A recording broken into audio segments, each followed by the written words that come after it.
Hola, ¿cómo están? Hoy es 12 de julio de 2023. Quería contar un pequeño testimonio. Bueno, resulta que había llegado un momento en cuanto a las cargas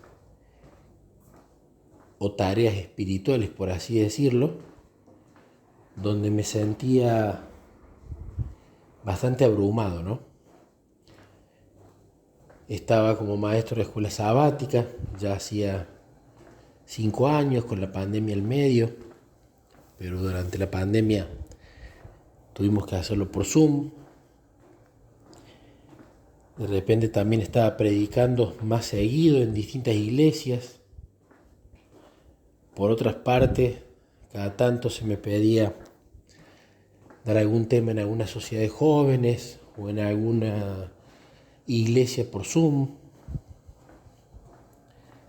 También estaba como anciano de iglesia, lo cual implicaba, bueno, las reuniones de junta, las reuniones de ancianos, atender a las cuestiones de los departamentos que yo tenía, por más que en nuestro caso, como es una iglesia grande, éramos 8 o 9 ancianos, entonces a mí me tocaba nada más que 2 departamentos.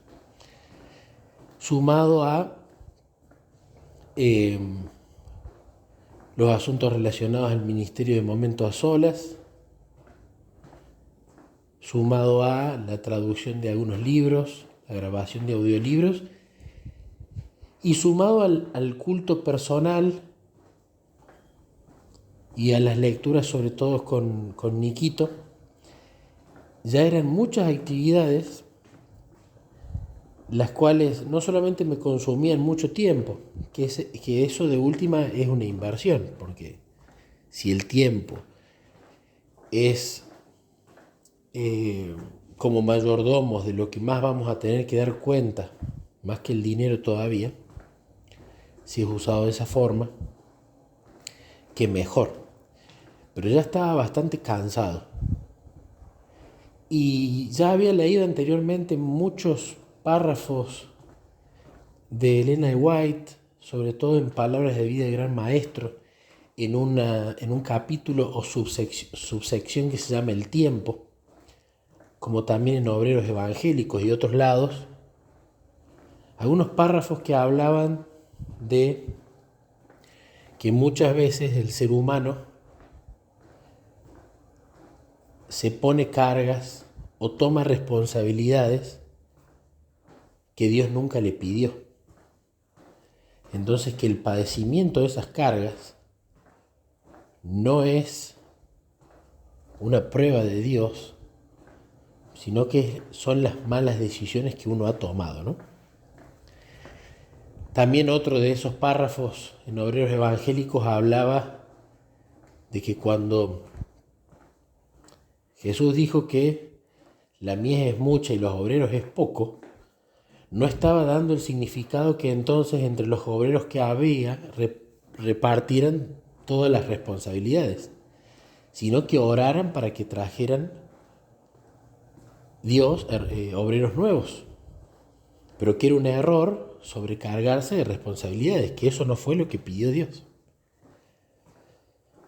Entonces, bueno, empecé a hacer un análisis exhaustivo, a orar, a tener una especie de reunión casi diaria con Jesús para irle contando lo que yo ya quería dejar de hacer, en lo que veía que había otras personas idóneas para hacerlo, o lo que ya llevaba mucho tiempo haciendo, lo que disfrutaba más, lo que disfrutaba menos, donde veía que mis dones estaban mejor usados y donde veía que en realidad o no eran los dones míos o no los veía bien usados en ese lugar.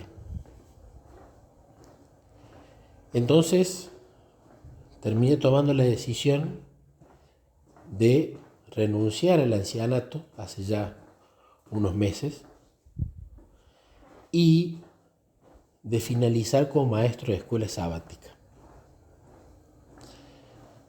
El haber tomado estas decisiones, primero lo que me trajo es mucha paz, mucha mayor tranquilidad, y el no descuidar ni la comunión personal,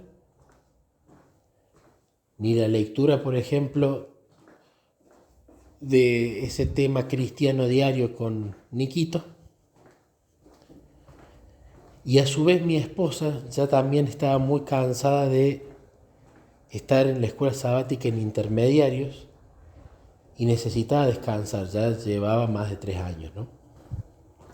Entonces fue simultáneo que los dos decidimos este descanso de nuestras escuelas sabáticas. Pasó el tiempo y continué con los audiolibros, continué con las traducciones, continué no solamente nutriéndome espiritualmente de forma personal, sino también de querer derramar lo que voy aprendiendo o derramar los libros que me hacen bien a través de, por ejemplo, YouTube o PDFs. Entonces, llegó un día hace poco, la semana pasada, donde le pregunté a Jesús, tras una charla con una amiga, donde le contaba un poco esto que estoy hablando en el audio. Digo, Jesús, ¿tomé bien la decisión? ¿Fue correcto dejar el ancianato, dejar la escuela sabática y dedicarme de lleno a este canal de YouTube donde comparto más que todo testimonios, libros de Morris Benden, predicaciones propias y todo lo que espiritualmente me nutra? ¿Es esto lo que vos querés? ¿Querés que siga ahí? ¿O tu propósito está en otro lado, que no lo estoy viendo? Entonces le consultaba esto a Jesús. Y en este canal de YouTube, rara vez me hace algún comentario alguien. Suele tener algunas vistas cada video, no demasiadas tampoco. O no como me gustaría que tenga, ¿no? Que llegue a muchas personas más. Al principio yo le había desactivado los comentarios porque, como le dije a Jesús, le dije, yo no quiero que la gente que lo escuche sepa quién soy.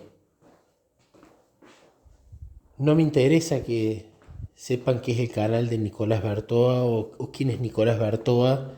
Yo simplemente quiero que lo que pongo ahí, alguien lo escuche, le ayude para su vida espiritual, lo practique, se vean los frutos y esa persona lo enseñe a alguien más y listo.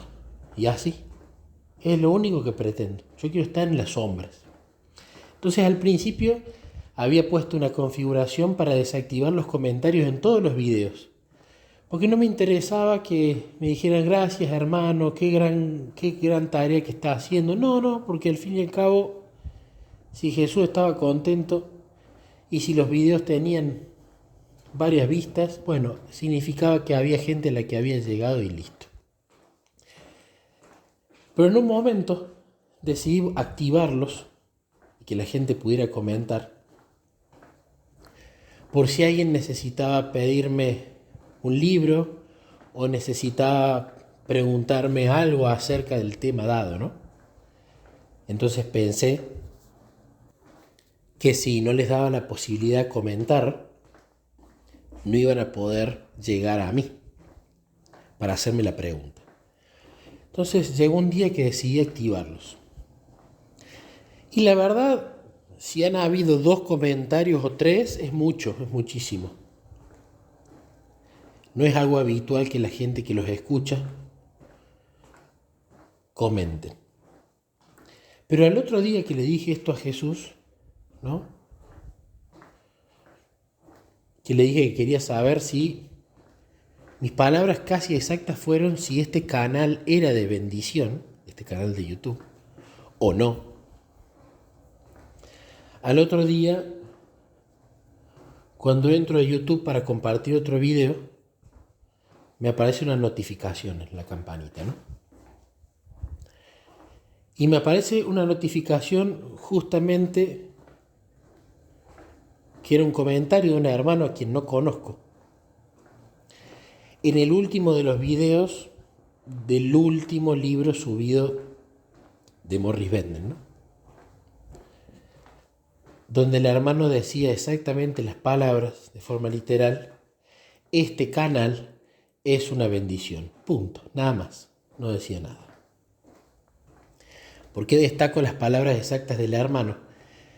Porque fue la pregunta exacta que yo le había hecho a Jesús.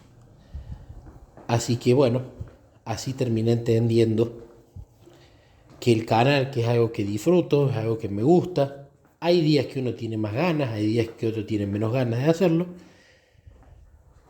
pero el saber que Jesús lo aprueba y que Él lo considera una bendición, me da la tranquilidad de decir, bueno, es por ahí, hay que continuar con esto, seguiremos por allí.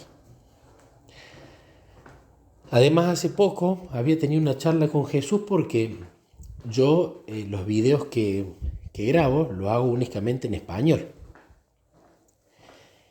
Y por cuestiones de mayor comodidad y de mayor claridad en la voz y para evitar ruidos de fondo o hacer ediciones, había empezado a utilizar una voz muy linda, que es una voz con inteligencia artificial, que es una voz de una mujer que lee muy lindo.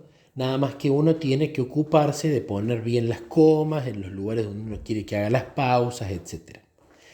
Pero es una voz con buena cadencia, con buen tono, que no le erra ninguna palabra. Y es una voz que en mi caso me da mucho placer escuchar, ¿no? Y parte de mis oraciones eran diciéndole a Jesús: todo el contenido que yo estoy grabando, lo estoy grabando en español. En inglés no estoy grabando nada, porque si bien yo uso el inglés en mi vida diaria, dista muchísimo de tener una pronunciación y una lectura fluida y una buena entonación como lo tengo en español al leer. Pero siempre le comentaba a Jesús cómo me gustaría que este contenido pueda en realidad llegar a todo el mundo. No solamente que lo puedan entender las personas de habla hispana. Y los doblajes yo no los podía hacer.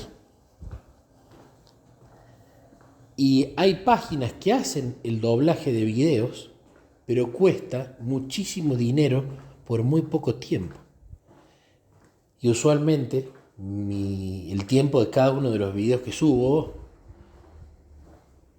promedia los 20-30 minutos. Entonces luego de eso pasó el tiempo de ese comentario y terminó llegando la noticia a mí, ya vamos a ver cuándo saldrá, que los creadores de YouTube están trabajando en el doblaje automático de videos. Es decir, actualmente hay un subtitulado automático y una traducción automática al idioma que querramos. Eso ya existe. Pero lo que no existe es el doblaje automático del idioma origen a distintos idiomas destino. Y eso es justamente lo que puede permitir que no solo los videos en español, sino los contenidos de canales cristianos de todo YouTube lo pueda escuchar un coreano en Corea del Sur, porque bueno, en Corea del Norte no tienen acceso a red abierta, pero en Corea del Sur sí. Puedo escucharlo una persona en Nepal en su propio idioma, un video que fue grabado originalmente en español, o puede escucharlo un francés, alguien en Inglaterra o quien sea, a un video grabado en otro idioma completamente distinto, pero doblado al suyo propio. ¿Y por qué mencioné lo de las voces de inteligencia artificial? Porque totalmente seguro el algoritmo que haga el doblaje del video va a poder hacer un trabajo mucho mejor, más eficaz, eficiente y con un mejor resultado si es una voz de inteligencia artificial con una pronunciación siempre igual y correcta, que si lo graba un ser humano con sus propios quizás errores al leer en voz alta, o quizás su tonada, su dicción, su pronunciación. Así que cuento esto para la gloria de Dios primero y segundo para que cada uno pueda continuar en este camino de preguntarle a Jesús qué quieres que yo haga, analizar las cargas que tenemos y saber si son autoimpuestas o si fueron pedidas por Dios, y por sobre todas las cosas analizar si lo que creemos que estamos haciendo, que es la voluntad de Dios, preguntárselo para que Él lo confirme y decidamos así cambiar de camino o continuar en el que Él muestre.